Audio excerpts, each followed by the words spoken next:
Vous savez, on entend souvent parler de ces créatures marines mystérieuses, hein? Oh oui, ces histoires qui font autour du monde, Exactement. Des observations étranges, des témoignages.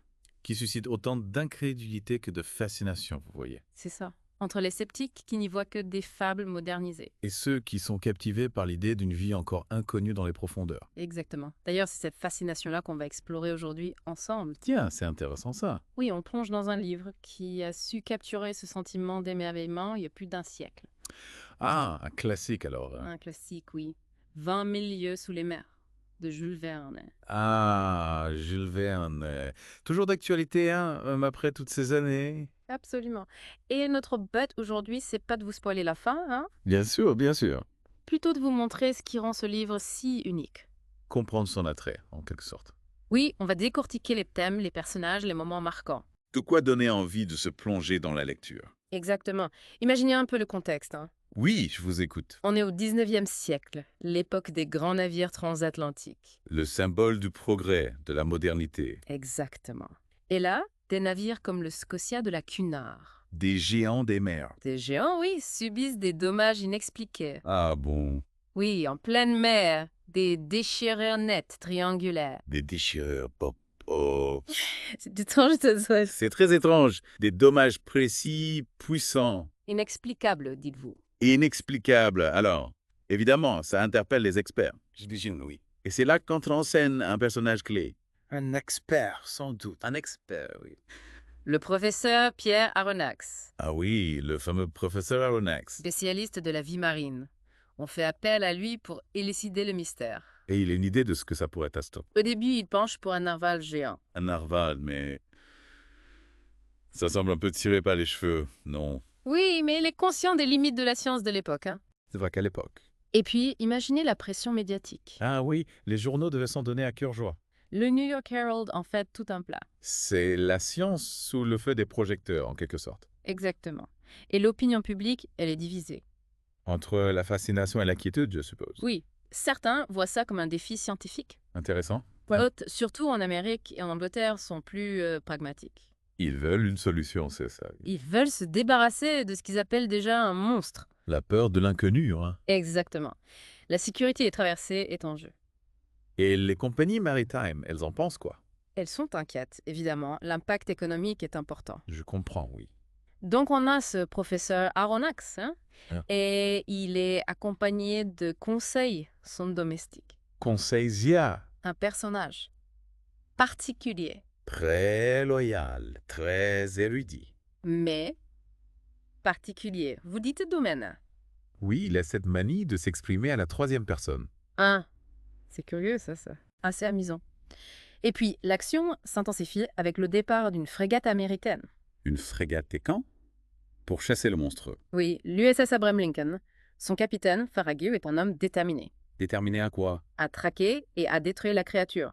Pour lui, il n'y a aucun doute. Le monstre existe. Le monstre existe et il faut l'éliminer. Un vrai chasseur, ce Farragut. Un vrai chasseur, oui. Et à bord de cette frégate, il y a aussi Ned Land, Ned Land. un harponneur canadien, très habile, surtout avec les grands mammifères marins. Un spécialiste, donc. Un spécialiste, oui, mais au début, il est sceptique. Sceptique? Il doute qu'un animal puisse causer de tels dommages à un navire à vapeur. C'est vrai que c'est difficile à imaginer. Et il le fait savoir, hein. Ned Land, c'est un homme franc. Un homme de terrain, quoi. Exactement. Et puis, la rencontre a lieu. L'Abraham Lincoln croise enfin la route de la créature. Et alors? Et là, surprise, sa vitesse est incroyable. Elle dépasse la frégate. Impossible de la rattraper. Impossible. Les tentatives d'attaque échouent. Le capitaine Farragut doit être furieux. Furieux et désemparé, il se retrouve face à un ennemi qu'il ne comprend pas. Un adversaire redoutable. Redoutable, oui. Et puis, un événement inattendu survient. Que se passe-t-il? Lors d'une tentative d'approche, le professeur Aronnax, Conseil et Ned Land sont projetés à la mer. À la mer? Oui, la nuit, en plein milieu de l'océan.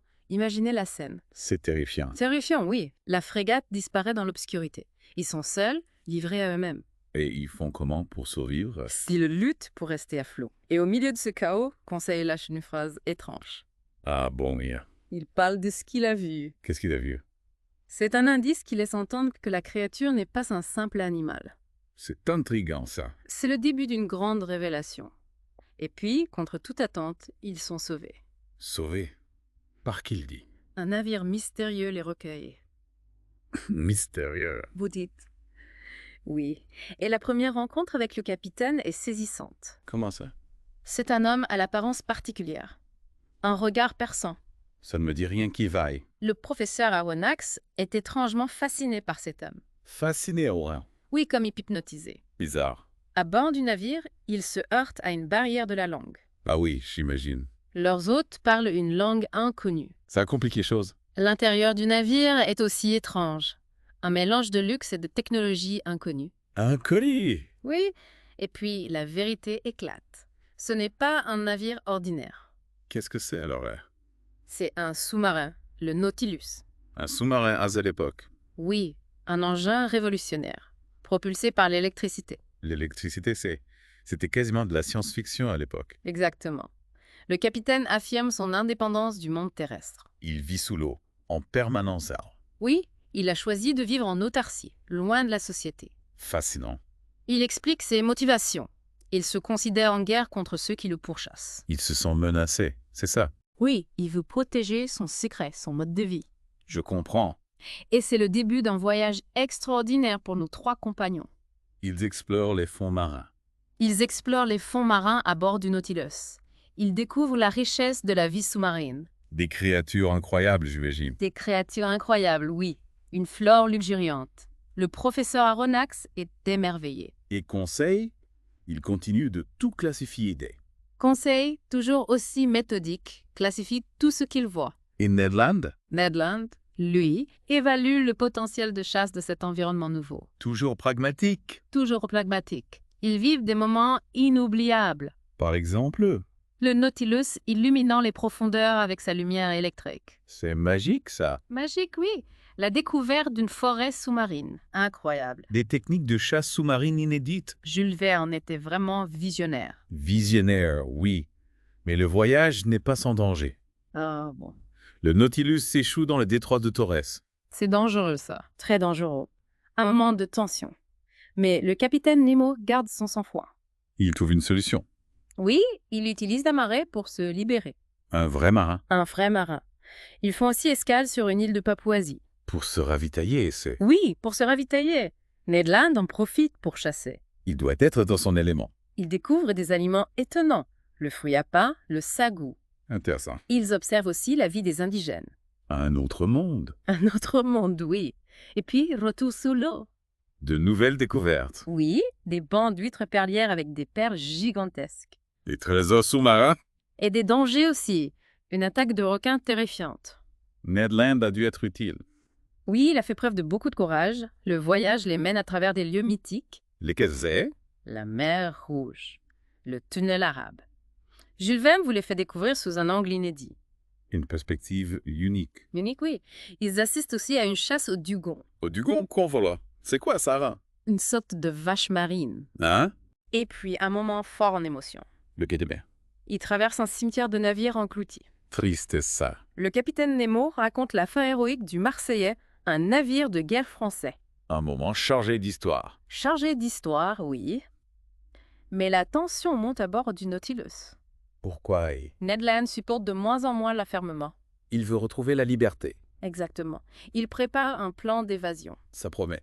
Le mystère s'épaissit encore. Il découvre une zone sous-marine illuminée. Illuminé, Igor. Oui, une lumière intense d'origine inconnue. Intriguant. Très intriguant. Et puis, le périple les mène au pôle Sud. Au pôle Sud. Oui, le Nautilus se retrouve piégé sous la banquise. Un véritable cauchemar. Un cauchemar, oui. Les réserves d'air diminuent. La situation devient critique. Critique, oui. Mais ils réussissent à se libérer et à atteindre le pôle Sud. Une sacrée aventure. Une sacrée aventure, oui. Ils repartent vers le nord, toujours avec des questions sur le capitaine Nemo. Ses motivations restent obscures. Obscure, oui. Et sur le chemin du retour, un nouvel incident. En Corée. Oui, ils sont attaqués par un navire de guerre. Ah non. Un ennemi invisible. La tension est à son comble. Et la fin du livre. La fin, je ne vous la dévoilais pas. Ah, vous êtes cruel? Vous devrez lire le livre pour la connaître. Bon, d'accord. Mais dites-moi, qu'est-ce qui rend ce livre si spécial? 20 000 lieues sous les mers. C'est bien plus qu'une simple aventure. Vous voulez dire? C'est un mélange d'exploration scientifique, de suspense, de personnages fascinants. Et de réflexion aussi, j'imagine. Des réflexions sur l'inconnu, sur notre relation à la nature. Des thèmes universels. Universels, oui, et toujours d'actualité. C'est ça qui fait la force des grands classiques. Exactement. Alors, si vous avez envie de vivre cette aventure incroyable, Que faut-il faire? je vous conseille de vous procurer l'édition Kill du livre. L'édition Kill Elle. Oui, elle est disponible sur Amazon.fr. Vous y trouverez des illustrations d'époque. Pour s'immerger dans l'ambiance du 19e siècle. Exactement. Et de nouvelles illustrations exclusives aussi. Une belle façon de redécouvrir ce classique. Pour finir, une petite réflexion. Je vous écoute. On parle beaucoup de l'espace, de ses mystères. C'est vrai. Mais les profondeurs de nos océans sont encore largement inexplorées. Un monde inconnu à nos portes. Qui sait ce qu'on pourrait y découvrir, Des créatures extraordinaires, peut-être. Des créatures extraordinaires, oui. Comme dans le livre de Jules Verne. Voilà de quoi alimenter nos rêves. Exactement. Merci de nous avoir fait voyager. Merci à vous. À bientôt pour une nouvelle plongée. À bientôt.